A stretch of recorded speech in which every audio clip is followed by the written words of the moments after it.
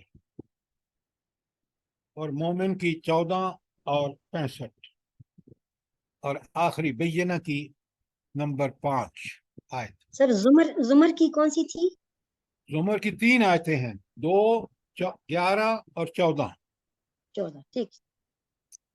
ان ساری آیات میں مفہوم ایک ہے، وہ کیا ہے؟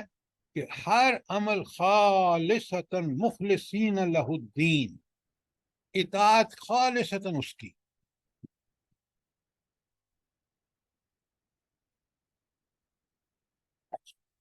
اب یہ تھی آیت 162.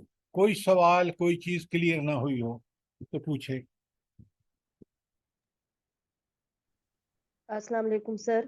وعلیکم. سر یہ جو ابھی آپ نے آیت پڑھی ہے بہت ہی زبردست ہے. ویسے تو قرآن کی ہر آیت ہی زبردست ہے. سر اس کا جو پریکٹیکل نمونہ ہے یہ کچھ لوگ کہتے ہیں نا کہ اس دور میں یہ ممکن نہیں ہے قرآن کی ہر آیت پر عمل کرنا 100%. لیکن میں یہ سمجھتی ہوں کہ منور حسن صاحب مرحوم نے یہ آیت ہر وقت پڑھتے بھی تھے اور یہ اس کا بہترین نمونہ بھی تھے. تو اسی دنیا کے وہ انسان تھے. یہ ایسی بات آپ کر رہے ہیں. میں سید منور حسن کو میں کراچی میں پڑھ رہا تھا، پھر NED میں پڑھا رہا تھا. وہ میرے ناظم بھی تھے، میں ان کو ذاتی طور پر جانتا ہوں. ایسے درویش دنیا کم دیکھے گی، اور حق بات کہنے کا جو ملکہ ان کو تھا، جو اللہ کے لیے جو حق بات وہ کہتے تھے، وہ نمونہ تھی. بات یہ ہے، ایک بات یاد رکھیں، اللہ تعالیٰ نے بندے سے وہ مطالبہ کبھی بھی نہیں کیا جو انسان کے اندر اس نے استطاعت نہ رکھی ہو وہ کرنے کی. لَقَدْ خَلَقْنَا الْإِنسَانَ فِي أَحْسَنِ تَقْوِيمٍ، بہترین ساخت پر وہ سارے کام کر سکتا ہے. اللہ جس کا حکم دیا ہے ان میں کوئی ایسا کام نہیں ہے جو نہ کر سکتا. ہاں، اگر اس کے اندر عزم، حوصلہ، ایمان، قرآن سے تعلق ہو تو وہ یہ سارے کام کر سکتا ہے.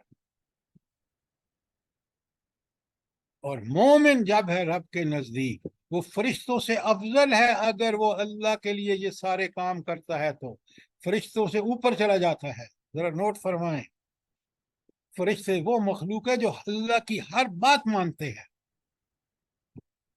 آگے بڑھ کے مانتے ہیں. لیکن اللہ کہتا ہے جس بندے کو میں نے یہ حق، یہ اختیار بھی دیا ہو کہ وہ برائی بھی کر سکتا ہے نیکی، لیکن نیکی میں کمال کرتا ہے، تو وہ بندہ جو ہے وہ فرشتوں سے افضل ہے.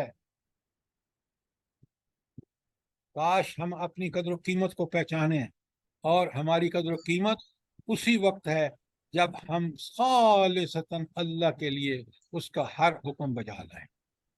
سر ایکسکیوز می، لا یکلف اللہ نفسا الا وسعها. بالکل بالکل. اچھا اس کی ذمہ دار بھی نہیں ٹھہرایا. یہ جو آپ نے بات بڑی اچھی آیت پڑھی ہے کہ جس کی اس نے وسعت نہیں دی اس سے پوچھے گا بھی نہیں. بھائی اللہ نے مال ہی نہیں دیا تو اس کو بندے سے انفاق کا اللہ تعالیٰ خود سوال نہیں کرے گا.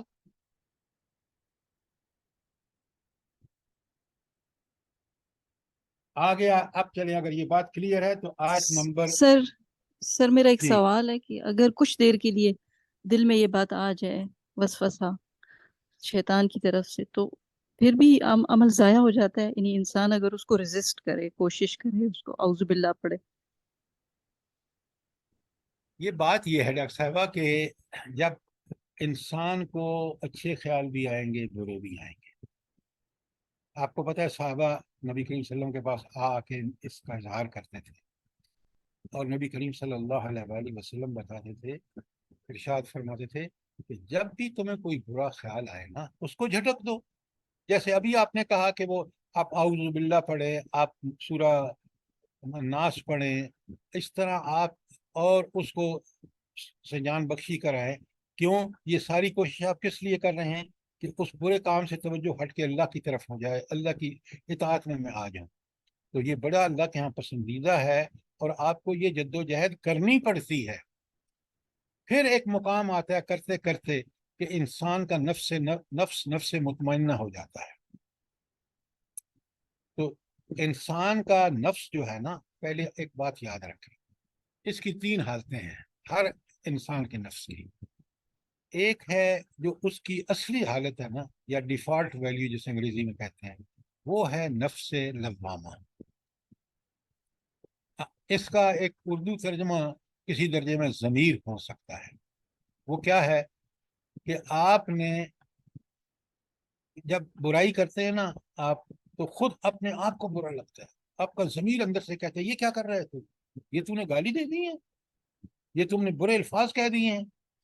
یہ کس وقت ہوتا ہے؟ جب آپ تھوڑا سا سوچتے ہیں اور پھر آپ اللہ سے معافیاں مانگتے ہیں اور آئندہ یہ کام نہیں کرتے، اللہ تعالیٰ اس کو معاف کر دیتے. یہ ہے نفس لوامہ. لیکن جب آپ اس کی تربیت کرتے ہیں، اس سے برائیاں چھڑوا لیتے ہیں، اور یعنی یہ ایک over a period of time ہوگا، فوری نہیں ہوگا، اور آپ اس قدر اس کو مجبور کر دیتے ہیں کنٹرول کر کر کے، جو اندر سے وہ برائی کو برائی سمجھتا ہے کہ نہیں اس کو چھوڑ دے، وہ آپ چھوڑ دیتے ہیں، نیکیوں کے عادی بن جاتے ہیں. اور اب آپ برائیوں سے دور اور نیکیوں کے عادی بن جاتے ہیں، پکے پکے. اب آپ نیکی کر کے ہی راضی ہوتے ہیں. وہ نفس آپ نے نفس لوامہ سے نفس مطمئنہ بنا لیا. مطمئنہ کیوں؟ اب اس کو اطمینان ہی جب آپ نیکی کرتے ہیں. یہ کیفیت حاصل کرنا مومن کا فرض ہے. قد افلح من تزکا، کامیاب وہ ہو گیا جس نے اپنا تزکیہ کر لیا. تزکیہ کا مطلب ہی یہی ہے کہ نفس لوامہ کو اس نے نفس مطمئنہ بنا لیا. یہ تو ہو گیا نیکی کر کر کے اور برائی سے بچ بچ کر اپنے نفس کو نفس لوامہ سے آپ نے نفس مطمئنہ بنا لیا. اب ایک دوسرا شخص ہے جو آپ کے مشاہدے میں بھی آتا ہے، گھر میں بھی کوئی نیکی کی ترغیب نہیں ہے، تو اس کے اندر جو اللہ نے وہ نیکی پسندیدہ بنائی تھی، برائی کو برا دکھایا تھا، اور فلہمہا فجورہا و تقواہا، اور اس کو فطرت اسلام پر پیدا کیا تھا. وہ نیکی کو اچھا سمجھتا تھا، برائی کو برا سمجھتا تھا، لیکن ماحول نے، والدین نے، ایجوکیشن سسٹم نے، برے ماحول نے اس کو رفتہ رفتہ وہ چیز اس کے اندر ختم کر دی. برائی اس کو اچھی لگنی کر لگی. کیوں؟ برائی کا بھی ایک ذائقہ ہوتا ہے، برائی کا بھی ایک ذوق ہوتا ہے، برائی سے بھی آپ کو دنیا میں فائدے ملتے ہیں. تو دنیا بظاہر بنتی نظر آتی ہے، بظاہر کی بات کر رہا ہوں، اور انسان رفتہ رفتہ برائی کو پسند کرنے لگتا ہے اور نیکی کو چھوڑ دیتا ہے، اور اس حد تک برا ہو جاتا ہے کہ قتل جیسی چیز کرنے کو سے بھی باز نہیں آتا، کیونکہ اس کو بہت بڑے پیسے ملتے ہیں. ایسے شخص کا نفس نفس لوامہ سے نفس امارہ بن گیا. نفس امارہ وہ ہے جو برائی کر کے ہی راضی ہے. تو قرآن اور نبی صلی اللہ علیہ وآلہ وسلم، اللہ تعالیٰ نے قرآن کو اس لیے نازل کیا، نبی کریم صلی اللہ علیہ وآلہ وسلم کو اس لیے مبعوث فرمایا کہ لوگ اپنے نفوس کی تربیت کریں. اور یہ جو قرآن میں 4 دفعہ آیت آئی ہے نا، بقرہ کی 129، پھر دعا ہے حضرت ابراہیم علیہ الصلوۃ والسلام کی، پھر بقرہ ہی کی 151 قبولیت ہے اس کی، پھر یہی الفاظ تھوڑی سی تبدیلی کے ساتھ سورہ آل عمران میں 134 آیت اور سورہ جمعہ کی آیت 2، وہاں اللہ تعالیٰ نے فرمایا ہے کہ میں 134 پڑھ رہا ہوں، لقد من اللہ علی المؤمنین، اللہ نے مومنوں پر بڑا احسان کیا، اس بعث فیہم رسول من انفسہم، جب خود انہی میں سے ایک رسول بھیجا، یتلو علیہم آیاتہ، وہ ان کی اللہ تعالیٰ کی آیات ان پر تلاوت کرتا ہے، وَيُزَكِّيهِمْ وَيُعَلِّمُهُمُ الْكِتَابَ وَالْحِکمَۃَ. تو ان ساری چیزوں کا مقصد 3 مینز ہیں: تلاوت آیات، تعلیم کتاب، تعلیم حکمت، اور اس کا اینڈ ریزلٹ جو ہے وہ تزکیہ ہے. تزکیہ کیا مطلب؟ نفس لوامہ جو اللہ نے بندے کے اندر رکھا ہے اس کو تم بنا لو نفس مطمئنہ. قد افلح من تزکا، کامیاب آخرت میں وہ ہوگا جس نے اپنا تزکیہ کر لیا. تزکیہ ہوگا قرآن سے، تلاوت قرآن سے، تعلیم کتاب احکامات سے، تعلیم حکمت سے. یہ ہے خلاصہ کس بات کا؟ کہ انسان اب اللہ کے لیے کام کر کے اللہ ہی کو رضا کے لیے کرے گا تو انشاءاللہ اس کا تزکیہ ہو جائے گا. السلام علیکم سر. وعلیکم سر السلام. میرا ایک سوال تھا کہ اگر فرض کریں کہ کوئی شخص دکھاوے کے لیے نیک عمل کر رہا ہے ابھی، پھر اللہ تعالیٰ اس کو ہدایت دیتا ہے تو وہ پھر دکھاوے کے لیے نہیں کرتا لیکن وہی عمل وہ نیکی کے لیے کر رہا ہے، تو اس نے جو پچھلے عمل کیے ہیں وہ ضائع ہوں گے کہ وہ اس کا ثواب بھی دیا جائے گا؟ آپ ذرا سوچیں، جو عمل اس نے اللہ کے لیے نہیں کیا، دکھاوے کے لیے کیا، وہ کیسے اللہ تعالیٰ اس کو کنورٹ کر دے گا؟ بتائیں مجھے. اس وہ کو بھی جو ہے نا، تو جب انسان توبہ کرتا ہے تو برائیوں کو چھوڑ کے نیکیوں کی طرف آتا ہے تو اللہ تعالیٰ اس کی توبہ گناہوں کو الگ چیز، بدل دیتا توبہ ہے. پہلے اس دونوں کو ڈفرینشیٹ کریں. توبہ ایک اور چیز ہے، سارے گناہوں کی معافی ہے اگر سچی توبہ کی ہے تو. لیکن ایک جو یہ بات کہہ رہے ہیں کہ بس اس نے عمل کیے تھے دکھاوے کے لیے، بعد میں جو ہے وہ اس نے عمل کرنا شروع کیا اللہ کے لیے، تو یہ اس کا جواب میں دے رہا تھا. توبہ تو اپنی جگہ پر حق ہے. سر لیکن یہ بھی سننے میں یعنی احادیث میں آتا ہے کہ پھر برائیاں نیکیوں سے بدل دی جاتی ہیں. بھائی وہ توبہ سر کے میں بعد ایک ہے، پڑھ سکتی وہ ہوں؟ سچی توبہ کے بعد ہے. سچی توبہ کر کے جب وہ پوری طرح اس نیکیوں پہ کاربند اور برائیوں کو چھوڑ دیتا ہے، یہ اس وقت اللہ تعالیٰ اس کی پچھلی برائیوں کو معاف کر دیتا ہے، نیکیوں سے تبدیل کر دیتا ہے.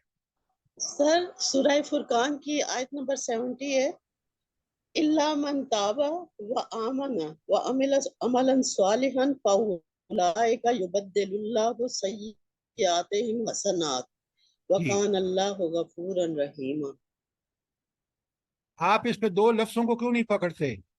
الا من تابا، پہلے توبہ کرے، سچی توبہ کرے، شرمندہ ہو کے چھوڑ دے. جی عمل صالحا، پھر نیک عمل کرے. 2 شرائط پوری کرے گا تو پھر یہ آگے مسئلہ حل ہوگا جو آپ پڑھ رہے ہیں یہاں پہ آگے.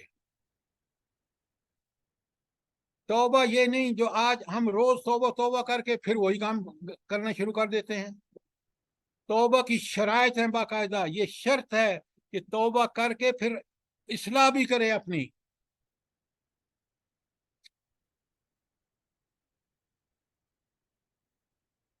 اگر کوئی سوال نہیں ہے تو ہم آیت نمبر 163 پہ چلتے ہیں. 163 بڑی چھوٹی سی آیت ہے لیکن کمال ہے، ہر آیت کمال ہے. وَبِذَالِكَ أُمِرْتُ، سبحان اللہ. اچھا اوپر کل کس آ رہا تھا نا سر دونوں؟ یہ لا شریک لہ پہلے آتا ہے. جی سر یہ جو ہے آیت لا یہاں سے شریک جو ہو لہ رہی ہے لا شریک لہ، اس کا کوئی شریک نہیں ہے. اچھا یہ میرے پاس نہیں ہے، ایک منٹ قرآن دیکھیں. آپ 162 میں کہہ رہے ہیں جی؟ سر آیت نمبر 163 جو ہے وہ 163 ہے، لیکن اس کا پہلا پارٹ ہے، یہ دو پارٹ ہیں اس ہاں، کے. لا شریک لہ وبذالک امرت ہاں لا وانا شریک، اول جزاک اللہ جزاک اللہ. اچھا اب سنیں، اوپر کل سے آیت آپ دیکھیں، آیت 162 بھی کل سے شروع ہو رہی تھی. کل کا مطلب ہے کہ اللہ تعالیٰ کس سے کہہ رہے تھے. اسی طرح آیت 161 بھی کل سے شروع ہو رہی تھی. تو مطلب یہ ہے کہ اللہ تعالیٰ اس وقت کس سے خطاب فرما رہے تھے؟ نبی کریم صلی اللہ علیہ وسلم سے. اور آپ نبی کریم صلی اللہ کے تھرو ہمیں یہ دونوں چیزیں جو تھیں 161 اور 162 میں، وہ ساری انسانیت کو بتائی جا رہی. اب اللہ کے نبی خود کہتے ہیں لا شریک لہ، اس کا کوئی شریک نہیں، نہ اس کی ذات میں، نہ اس کی صفات میں، نہ اس کے حقوق میں، منفرد اور اکیلا ہے. وَبِذَالِكَ أُمِرْتُ، اور اسی کا مجھے حکم دیا گیا ہے. کس کا؟ توحید کا، رد شرک کا. وَأَنَا أَوَّلُ الْمُسْلِمِينَ، میں سب سے پہلا فرما بردار ہوں. کوئی اور عمل کرے یا نہ کرے، مجھے حکم ہے کہ وحی کی اتباع کرو. یہ وحی ہے، یہ اللہ کے احکامات ہیں. میں پہلا مسلم ہوں، میں سب سے پہلے اس پر عمل کر کے فرمانبرداری کا ثبوت دوں گا. یہ ہے نبی، اور نبی کے فالوور کو بھی بالکل یہی کرنا چاہیے کہ اللہ کے احکامات کی ترجیح اول. دیکھا آپ نے کہ کتنا بڑا پیغام ہے آیت 160 میں. پہلے تو توحید کی اثبات اور شرک کا رد، اور پھر جو اللہ نے حکم دیا ہے اس کا فرما بردار بن جائے گا. نبی وہ پہلا شخص ہوتا ہے زمین پر جو اللہ کا حکم کی تابعداری کرنے میں سب سے پہل کرتا ہے. کوئی سوال، کوئی چیز کلیئر نہ ہوئی ہو؟ اب اگلی آیت 164 دیکھیں. کل، اے اللہ کے رسول انہیں بتا دو، اعلان کر دو. کس بات کا؟ غیر اللہ ابغی ربم، کیا میں اللہ تعالیٰ کے سوا کوئی رب تلاش کروں؟ اللہ تعالیٰ کے سوا رب تلاش کرنے کا مطلب کیا ہے؟ ذرا مجھے سمجھائیں. دیکھیں نا، یہ بڑا اہم سوال ہے جو اللہ نے اٹھایا. کیا میں اللہ تعالیٰ کو چھوڑ کر کوئی اور رب تلاش کروں؟ رب کا مطلب کیا ہے؟ یہ ہے وہ اصل چیز جو ہمیں سمجھنی چاہیے. رب کے چار معنی ہیں، چاروں یہاں موجود ہے. کفیل، جو ہماری ساری ضرورتیں پوری کرتا ہے، کھانا پینا، رہنا سہنا، ہدایت، سب کچھ. نمبر 2، رب کا معنی مالک اور آقا. ضروریات اس لیے پوری کرتا ہے نا، وہ ہمارا آقا اور مالک ہے. نمبر 3، صاحب اختیار ہستی، جس کے پاس پورا ٹوٹل کنٹرول ہوتا ہے. یہ سارے رب کے معنی ہیں. تو اللہ کہہ رہے اپنے نبی صلی اللہ علیہ وآلہ سے پوچھو کہ میں اللہ کو چھوڑ کر کوئی اور رب چاہوں؟ کسی اور میں ہیں یہ صفات کہ وہ میری کفالت بھی کرے، ضروریات بھی پوری کرے، میرا حاکم بھی ہو، میرا مالک بھی ہو، میرا دیکھ بھال کرنے والا بھی ہو، طاقت اور قدرت بھی اسی کے پاس ہو؟ کیا میں اور کوئی تلاش کروں؟ کوئی ہے اللہ کے علاوہ؟ آگے دیکھیں، وہ رب کل شیء، ہر چیز کا وہی رب ہے، وہی پروردگار ہے، اس کا پالنے والا وہی، آقا اس کا وہی، مالک اس کا وہی، طاقت و قدرت اسی کے پاس. وَهُوَ رَبُّ كُلِّ شَيْءٍ وَلَا تَكْسِبُ كُلُّ نَفْسٍ إِلَّا عَلَيْهَا. اور جو شخص کوئی بھی گناہ کرے گا تو اس کا ذمہ دار بھی وہی ہوگا. یہ آخرت کی یاد دہانی ہے، یہ آخرت کا یقین پیدا کرنا ہے کہ دنیا میں جو عمل کر رہے ہو، اگر برا کر رہے ہو تو اس کی ذمہ داری بھی تمہیں وہاں بھگتنی ہوگی.